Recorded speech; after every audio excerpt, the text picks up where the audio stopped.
Halo semuanya, dalam video CDT kali ini kita akan membahas mengenai observability dan bagaimana perannya dalam menyederhanakan infrastruktur IT yang kompleks. Coba bayangkan, di dunia IT modern yang kompleks karena adanya adopsi terhadap microservices, cloud native, Kubernetes, dan juga kontainer yang masif, menyebabkan pengelolaan aplikasi menjadi lebih sulit karena semakin banyak hal yang harus di-manage. Tentunya, hal ini menghambat proses identifikasi masalah dan proses penyelesaian masalah yang muncul. Akibatnya, downtime semakin sering terjadi dan performa aplikasi kita menurun. Maka dari itu, observability menjadi hal yang penting untuk menjaga kinerja sistem IT kita. Observability memungkinkan kita untuk menerima insight secara mendalam tentang bagaimana aplikasi, infrastruktur, dan layanan saling berinteraksi dan dampaknya pada keseluruhan sistem. Jadi, para profesional IT dapat melihat data dan metrik secara real-time, mengidentifikasi pola perilaku yang nggak biasa, dan bisa memahami tentang interaksi yang kompleks antar berbagai komponen di sistem.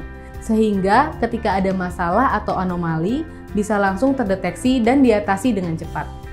Gimana? Masih penasaran soal observability? Yuk kita lihat percakapan antara Stacy dan Iksan yang menemukan fakta bahwa tools observability menjadi salah satu faktor kunci dalam menjaga keandalan infrastruktur IT perusahaannya. Stacy, aku mau nunjukin sesuatu nih.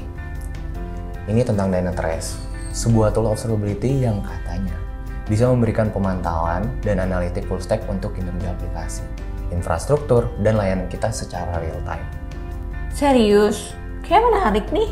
Jadi Dynatrace ini bisa bantu kita untuk memahami bagaimana komponen dan layanan kita terhubung satu sama lain ya? Betul sekali, dengan Dynatrace kita bisa mendapat insight yang komprehensif tentang environment IT kita. Kita bisa melihat bagaimana semua komponen itu saling berinteraksi dengan pengaruhnya terhadap kinerja perusahaan. Wah, pasti sangat membantu dalam memaksimalkan dan mengoptimalkan performance sistem kita. Tapi apalagi yang Dynatrace bisa lakukan? Nah, Dynatrace juga punya fitur keren lainnya. Salah satunya adalah kemampuan root cause analysis. Jadi, jika ada masalah yang muncul, Dynatrace bisa mengidentifikasi dengan cepat akar penyebabnya. Selain itu, fitur ini juga membantu kita memprioritaskan tindakan perbaikan berdasarkan dampak dan tingkat keparahan masalah tersebut. Wah, hal ini akan sangat membantu menghemat dalam penyelesaian masalah dan meningkatkan efisiensi di tim kita nih. Betul sekali, dengan Dynatrace kita bisa menghadapi masalah lebih cepat dan efisien. Jadi, gimana menurutmu, Stacy? Aku setuju, Iksan. Ayo kita eksplor lagi kemampuan Dynatrace. Siapa tahu bisa meningkatkan performance di tim IT kita. Pemulihan masalah jadi lebih cepat. Jadi, kita bisa langsung ambil tindakan yang tepat dan efektif buat memperbaiki masalah. Dampaknya, waktu pemulihan dan downtime bisa kita kurangi dengan signifikan. Meningkatkan kinerja sistem secara keseluruhan. Kita bisa melakukan perbaikan jangka panjang untuk mencegah masalah yang sama muncul di masa depan.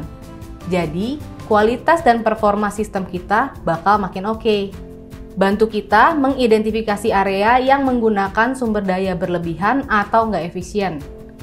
Dengan begitu, kita bisa melakukan optimalisasi penggunaan sumber daya dan mengurangi biaya yang terkait, hemat biaya dan tenaga, mendorong kolaborasi yang lebih baik antara tim development dan operasional bisnis. Jadi, kita bisa kerjasama dengan lebih baik dan menyelesaikan masalah dengan lebih cepat. Komunikasi yang lancar itu kunci kan? Gimana? Udah lebih jelas kan soal apa itu observability? Kalau masih ada yang mau ditanyakan, ketik di kolom komentar ya. Stay tune di YouTube channel Sentral Data Teknologi.